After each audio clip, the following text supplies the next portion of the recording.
Dans cette édition, nous irons à la rencontre de comédiens d'un soir à Bourges. Du théâtre de quartier, c'est l'initiative culturelle et sociale lancée par des riverains d'une rue du centre-ville. Objectif, créer du lien entre eux en montant un spectacle. À Clermont-Ferrand, une nouvelle maison d'édition vient d'être lancée par des étudiants. Cartoceros est 100% fait maison avec des cartons recyclés. Une idée originale qui a déjà séduit plus de 1000 lecteurs. Et pour commencer, direction Saint-Cyr-en-Val près de Tours. Le maire de la commune a décidé de relever d'un cran la sécurité dans les établissements scolaires. Tous les personnels sont désormais équipés de bracelets anti-intrusion. L'établissement est pourtant déjà équipé d'un visiophone et d'un déblocage du portail à distance. D'accord, très bien, je vous ouvre. Mais la prochaine strate de sécurité à Anatole France ainsi que dans les autres écoles, c'est ce petit boîtier. Donc on va appuyer sur la partie orange de notre collier, tout le monde en a un, et ça va déclencher une alarme à chaque niveau de l'école, comme ça tous les collègues sont au courant. Nous devons fermer nos classes à clé, et ensuite les élèves et les adultes également doivent se mettre en sécurité sous les tables. L'alarme déclenche également un appel auprès de la police municipale et de la police nationale. Ils savent que c'est, par exemple, moi, Sarah Bettega, qui a appuyé. Ils vont m'appeler sur le téléphone portable que nous avons pour vérifier s'il s'agit d'une erreur ou s'il y a réellement intrusion, auquel cas la police va se déplacer ou non. Saint-Cyr-sur-Loire est la deuxième ville en France à équiper ses établissements scolaires d'un tel dispositif, après Aix-en-Provence. Nantes et Nice réfléchissent à mettre également en place le même système de sécurité. Ça se passe à Clermont-Ferrand. Cartoceros, c'est une nouvelle maison d'édition 100% fait maison avec des cartons recyclés. Cette idée originale a été lancée par des étudiants pour éditer les premiers ouvrages de jeunes auteurs. Elle a déjà séduit plus de 1000 lecteurs. Des aiguilles, de la laine, ça ressemble à de la couture.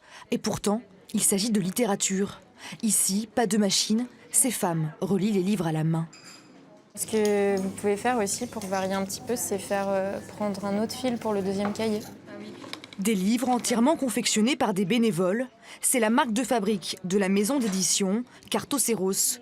Créée par des étudiants, cette association clermontoise publie les ouvrages de jeunes artistes inconnus.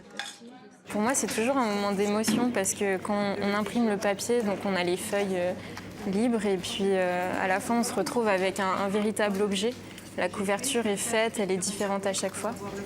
Donc moi, je trouve ça assez merveilleux. Depuis 2015, 7 auteurs ont déjà été édités par Marine et ses équipes. Léa en fait partie. Son carnet de voyage vient tout juste d'être publié à une 50aine d'exemplaires. Si le chiffre peut sembler modeste, pour elle, c'est surtout l'occasion de découvrir le monde de l'édition. Ce qui était super, c'est que j'avais vraiment mon mot à dire sur tout ce qui était mis en forme. Du coup, je pouvais choisir à quoi allait ressembler ma couverture, l'intérieur de mon carnet. Et vraiment, elles ont été fidèles à ce qu'était mon carnet à la base. Résultat, des ouvrages uniques et une chance pour des auteurs d'être lus pour la toute première fois. On reste dans le participatif avec une première à Niort. Du financement participatif justement pour l'embellissement du donjon de la cité Poitevine. La question n'est pas dénuée d'intérêt puisqu'une souscription a été lancée pour financer une partie des travaux sur le bâtiment. Dans quelques semaines, la partie basse du donjon de Niort verra apparaître un talus naturel et végétal. Budget 175 000 €. Une facture d'entretien que les Niortais peuvent soutenir dans le cadre d'un appel aux dons. Une première à Niort. Le seul monument qu'on a à Niort, ça c'est très important. Voilà. Et vous personnellement, vous donneriez ? Oui, j'aimerais bien, oui, pourquoi pas. Oh non, j'ai d'autres projets pour mes finances. Les travaux auront lieu quel que soit le nombre de donateurs. Le budget est quasiment bouclé avec l'aide de l'État et la région.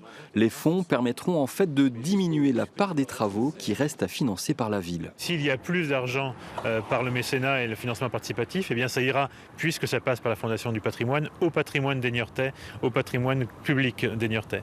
C'est en effet la Fondation du patrimoine qui récoltera les dons et délivrera les reçus fiscaux. Et elle ne compte d'ailleurs pas que sur les particuliers, puisqu'un club d'entreprise du patrimoine vient d'être créé localement. C'est le club de mécènes qui regroupe pour l'instant 6 entreprises du département et qui tous les ans vont se positionner sur 1 ou 2 projets de restauration du patrimoine. Donc pour l'instant il y a le donjon de Niort qui a été retenu et il y a un second projet qui est l'orgue de l'abbatiale de Celles-sur-Belle. Une forme de financement très contemporain qui offre de nouveaux horizons à ce donjon, gardien de la capitale de Sévrienne depuis près de 1000 ans. Du théâtre de quartier à Bourges, c'est l'initiative culturelle et sociale lancée par des riverains d'une rue du centre-ville. Objectif, se connaître et créer du lien entre eux en montant un spectacle. Rue Porte-Jaune à Bourges, à 2 pas de la cathédrale, c'est une rue comme les autres. Des commerces, des restaurants et sous les pavés, une idée. Ce projet est né dans cette rue. C'est que j'avais cette idée, on m'a fait le cadeau du titre, il fallait que je développe ce titre. Mais j'aime pas travailler seul. Et donc, par le biais du zinc, on est devenu la compagnie des zingueurs, j'ai rencontré quelqu'un, Olivier Bourgeon, qui m'a donné un grand coup de main, qui avait envie de partir dans l'écriture. Il était hors de question qu'il se retrouve sur scène. Il est maintenant sur scène, j'ai su l'emmener sur scène. On change de costume et Xavier devient metteur en scène. C'est la mise en place du spectacle. On sait qu'on a 5-8 minutes, pas molles, mais où on brode un peu. Démarrage. Voilà, nous on sait que ça va monter, les gens ne le savent pas. Et donc les gens pendant 8-10 minutes disent, dis donc putain, si ça dure 1h15 comme ça, vas-y, ça va être chiant quoi. Non mais oui, mais c'est fait exprès. Un décor de rêve, des accessoires, mais au fait, quelle est l'histoire ? C'est une soirée comme les autres à la Groute, mais qui va déraper vite, ça va déraper. Moi je suis un peu là, je passe, je reviens, je rentre, je sors.